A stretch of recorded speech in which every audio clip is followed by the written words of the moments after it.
이 사건은 서울지방노동위원회에서 부당해고라고 인정을 했습니다. 사장님께서 직원분한테 바로 나가라고 의자를 빼버렸어요. 의자 빼버리면 당연히 기분 나쁘죠.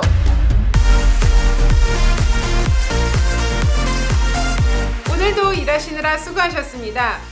오늘은 그 시험기간 동안에 그 해고한 사례에 대해서 얘기를 해볼까 해요. 먼저 인트로 보고 오시죠.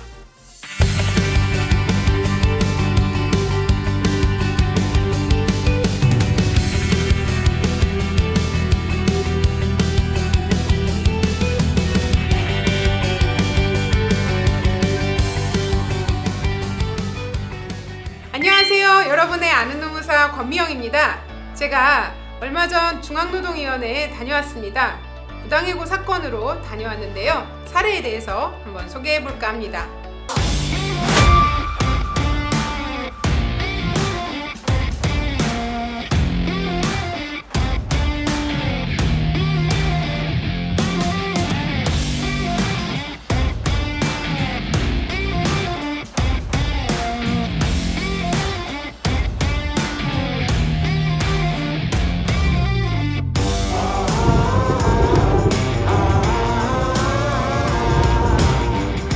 우리가 회사를 그만둘 때 보통 직원분들도 언제 그만두겠다 미리 이렇게 얘기를 하시잖아요. 그리고 회사의 어떤 사정을 봐서 후임자를 뽑을 때까지 좀 근무를 한다든가 이런 것들을 회사랑 좀 얘기를 해야 되는데요. 이 건의 경우에는 사장님께서 직원분한테 바로 나가라고 한 부분도 있고요. 또 나가라고 말을 하면서 의자를 빼버렸어요. 의자 빼버리면 당연히 기분 나쁘죠. 기분 안 나쁠 사람이 없죠. 그러니까 이게 좀 더 문제가 커지지 않았나 이렇게 봐요. 제목을 보신 분들은 아시겠지만 이제 시험기간이 문제가 됐는데요. 시험기간 처음 들어보시는 분들도 계실 거고요. 또 수습 아니야? 이렇게 생각하시는 분들도 계실 거예요.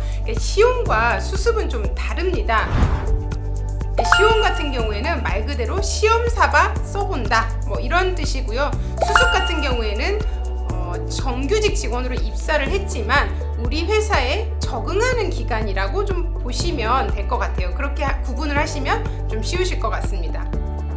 이 사건의 쟁점으로 다시 돌아와서 쟁점이 된 게 이 본채용을 거부한 거, 시용이 끝난 이후에 채용하지 않겠다라고 한 게 맞는 거냐, 정당한 거냐 라는 부분이랑 또 절차적으로 문제가 없었느냐, 이 두 가지가 크게 쟁점이 됐어요.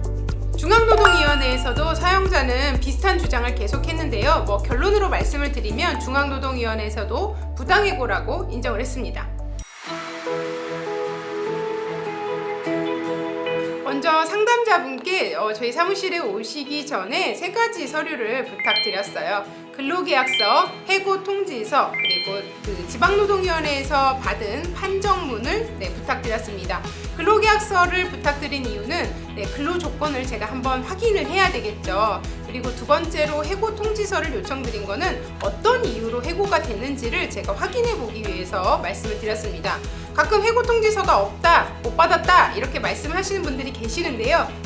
상관없습니다.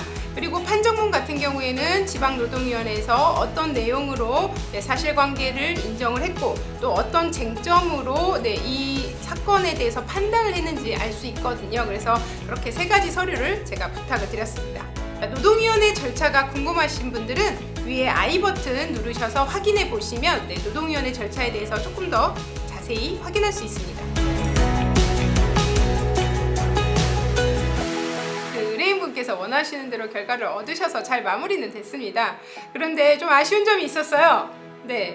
재심 신문회의 일정을 3주 남겨놓고 저한테 찾아오셨어요. 그럼 저 역시도 이 진호위에서 주고받은 방대한 양을 정리하는데 당연히 촉박하죠. 마음이 급합니다, 제가.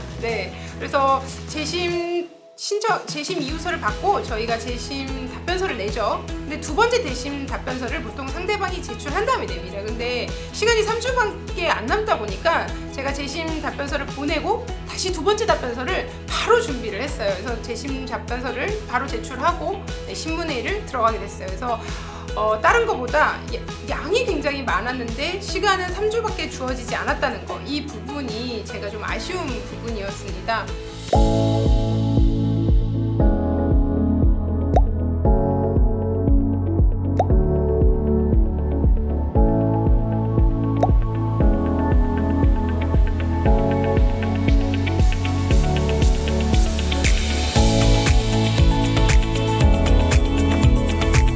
시용기간 부당해고 구제 신청 사례는 여기까지 소개하고요. 추가로 궁금하신 사항이 있으면 댓글에 부탁드릴게요. 오늘 영상이 좋으셨다면 구독, 좋아요, 알림 설정까지 부탁드리겠습니다. 안녕!